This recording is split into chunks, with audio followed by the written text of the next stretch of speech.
And the next thing is that we are going to see about the component scopes over here and why we need to use it and how it is useful for our application development. And by default, all of the binding in the hilt are unscoped, which means that it's not bind to any scope like your activity, your application, your fragment. So it's not bind to any of those particular scope. This means that each time you request a new binding or you request for a new dependency, it will create a new instance of that particular type.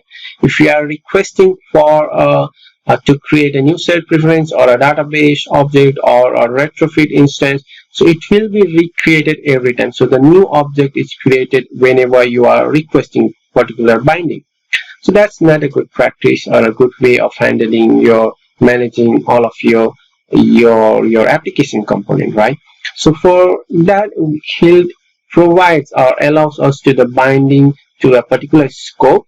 So whenever you request a particular type or a particular binding, then it will be only created once for that component. So if you request or if you set scope it to a singleton, that means whenever you first time request, it will create a singleton object for you, and you can use it throughout your application, and you will get only one instance, which means only one object is created in your memory.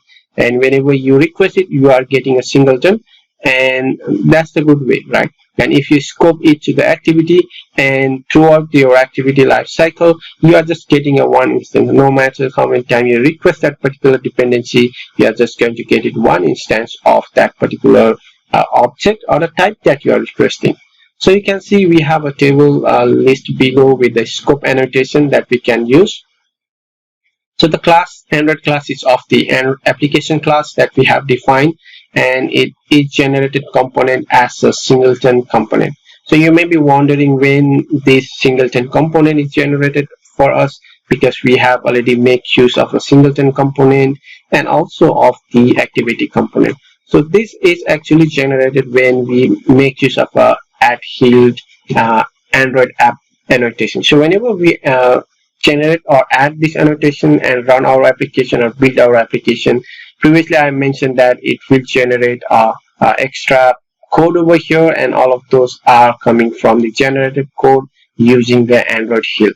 So all of those are already scoped and predefined, and it will generate for you. So we don't have to worry about all of those from where we are getting. So it's already pre-generated for us. And when we use of application and it's of the when we use of singleton component, it's bind to the application class, and then we can scope it using a singleton. So by default it's unscoped, right? So we are not scoped to. So if you want to scope it, and if you just want to create a singleton object, then we can make use of a singleton. Similarly, for the activity, we have an activity retained component which survive the configuration change. So if you want to make use of that, you have to make use of an activity retained scope. And for view model, we have to make use of a @view model scope, which is available throughout our view model.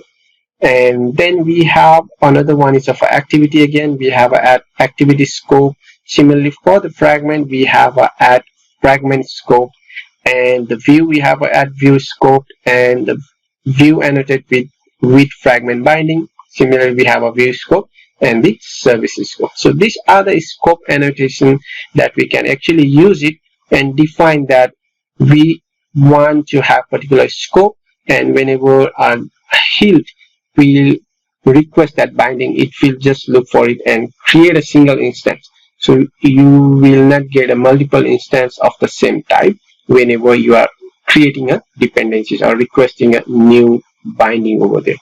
So let's go back to our application and try to annotate some of our.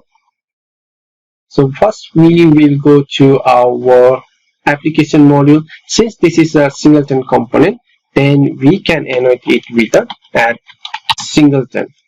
So this means that since we have a singleton component, then all of these the provided or the provider that we have set up over here, or the dependencies, should be also have a @singleton.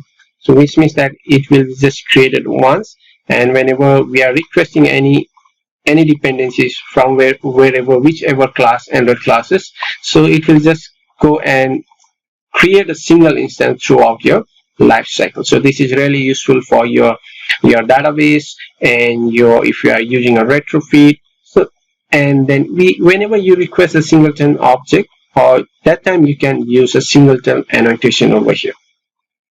So this is a scope, and if we go back to the activity, we can make use of a add activity scope.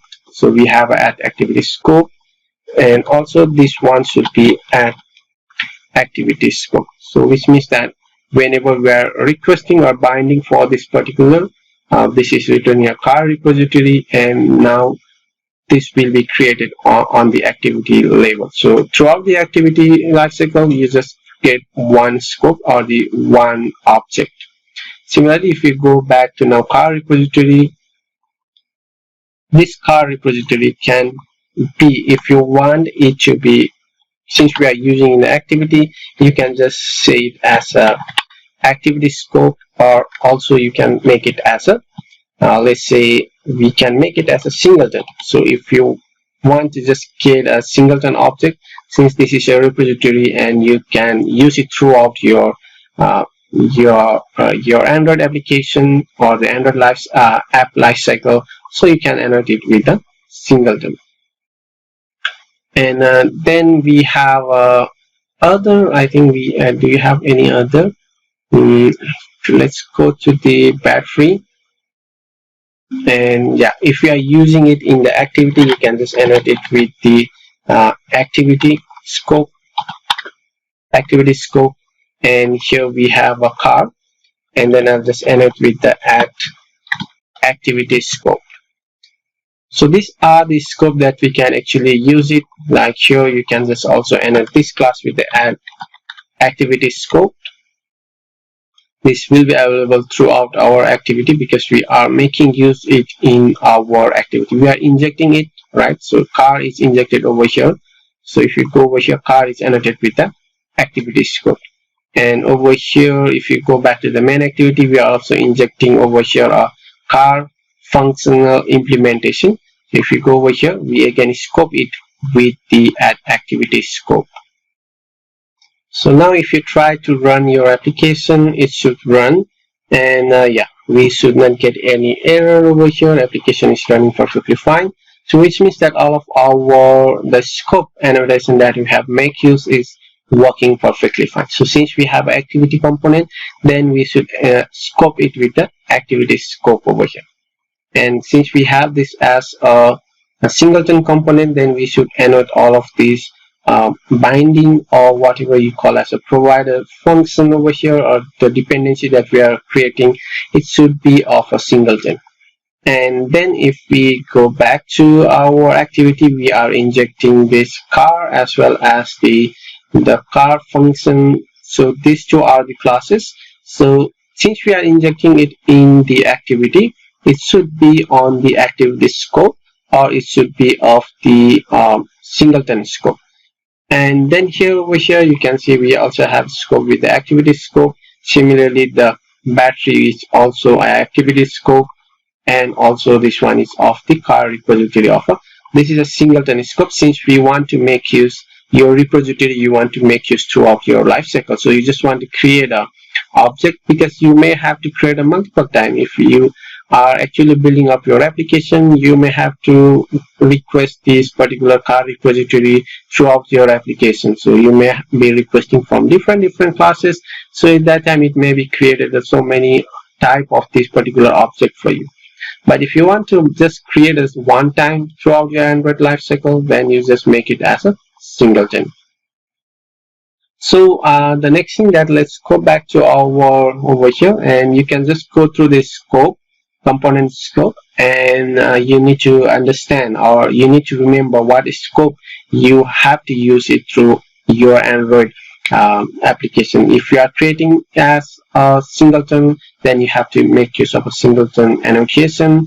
And if you are just using inside, you just want the scope through your activity, then you just have to make use of an activity scope or the fragment scope. It's quite similar with the Dagger, and if you are familiar with the Dagger, you are pretty sure that you will understand it. But in Dagger, we have to manually create a scope and attach it to our all of the components. But using the Hilt, it's much simpler. We don't have to create any scope, and we can just use a predefined scope that has been already available for us. So the next thing that we will look into is about the component hierarchy.